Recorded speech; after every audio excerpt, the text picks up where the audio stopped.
The premise. Now let's hear the counter voice. Joining us on the broadcast is Dr.Subramanian Swamy, a man who's gone through many high-profile and intriguing cases that he himself has piloted in the Supreme Court, is a Rajya Sabha MP from the BJP. Dr. Swamy, good evening. I don't need to go through with you, sir, what's already happened.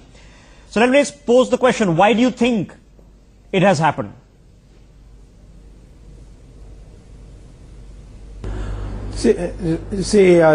First of all, let me say that I have read the 5-point charges and the supporting arguments. I know very well the procedure for the impeachment. Yes. Because I helped Mr. Narasimha Rao at that time when Justice Ramaswamy's case had come to the Parliament. And then to see the reaction in the Congress party itself of various other people who have been very senior leaders of the party. Now, put together, I'll say this is the most foolish step that the Congress party has taken, because number one, these 5 charges are so vague that it has to be really thoroughly investigated, which means that when it comes to the processing of this, the President will have to set up a 3-man committee under the Judicial Inquiries Act of 1968. Correct. One will be a sitting judge of the Supreme Court, another will be a sitting judge of the High Court, and one luminary from the legal profession. And these 3 people will have to go into these charges, make investigations, and then come to a conclusion whether there is even a prima facie case. Yes. And then after that, if they say that there is nothing of merit in it, that's the end. The Parliament cannot rake it up, nor the courts can hear the matter. The matter ends there. But if they say yes, there is material and this should be thrashed out on the floor of Parliament, then there is a question whether it can stand the scrutiny and get the majority. Already the Congress party is broken. There is no whip, by the way, in this. Yes, and this several MPs have not signed. There is no whip.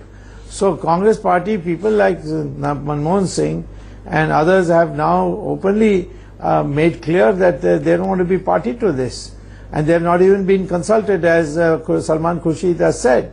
So what will happen is that the Congress will be embarrassed that many of the things in the charge sheet are in fact known to the UPA when they were promoting Mr.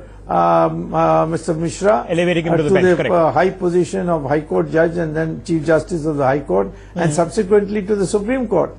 So it has already passed the scrutiny earlier and found to be trivial and not worthy of notice. So why do you think it's happened, now, sir? To use the same thing again, I am afraid the Congress party has shot itself or committed suicide. Why do you think it's happened, sir? They're all because behaving like kamikaze pilots of World War II. Let me draw you back, sir, because there are certain facts on the ground, and as a lay public, it would be useful for us to get opinions on all sides. Now, there are several important cases up before the Chief Justice of India's bench. Aadhaar is one. Section 377 is another. The Ram Mandir case is certainly a major case before his bench. And incidentally, until very recently, a few weeks ago, Kapil Sibal was arguing in front of the Chief Justice for one of the petitioners, demanding a deferment in the Ram Mandir case from 2019. The same individual is now moving or leading or piloting the motion of impeachment. Would you say that there is a linkage of sorts in a political questioning, perhaps now of the office of the seat of the Chief Justice of India, especially when it comes on subsequent judgments and what bearing it will have on those judgments?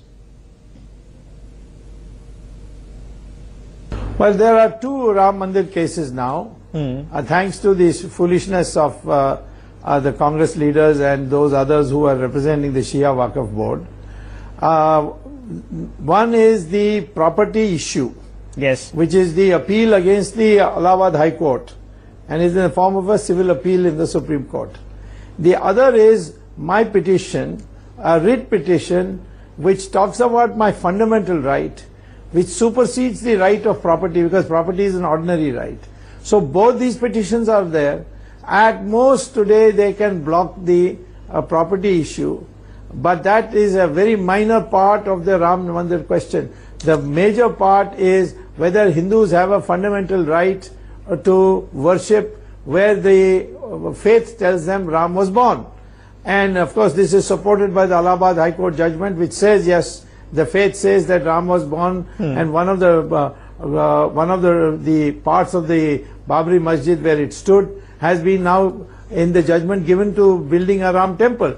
But more than that, if the court cannot under Article 25 of the Constitution deny the fundamental right of Hindus to pray where Ram was born, and you can have a Ram Mandir anywhere in the country, but you can have a Ram Mandir of Ram Lala Mandir, the place of birth of Rama Mandir, only in one place, and that is where the people feel Dr. Swamy, the Babri Masjid was there. Okay. So all this second case, Dr. Swamy, just resurrected by the Chief Justice because of the objections from the Congress people. Okay. Now is stand by itself. So Dr. Swamy, that brings me back to the premise and the bearing. The second one will definitely. It brings me back to the premise and bearing, sir. If you'll allow me, it brings me back to the premise and bearing of how this impacts what is going on now in the impeachment motion. Because do you find a conflict of interest in? There are several lawyers, sir, who are politicians. There are lawyers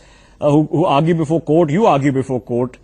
But in a specific case, when one leading legal luminary, and Kapil Sibal is certainly one of those, is also a lawyer in a case before the CGI and is also piloting an impeachment motion against him, is there a conflict of interest there, something inherent?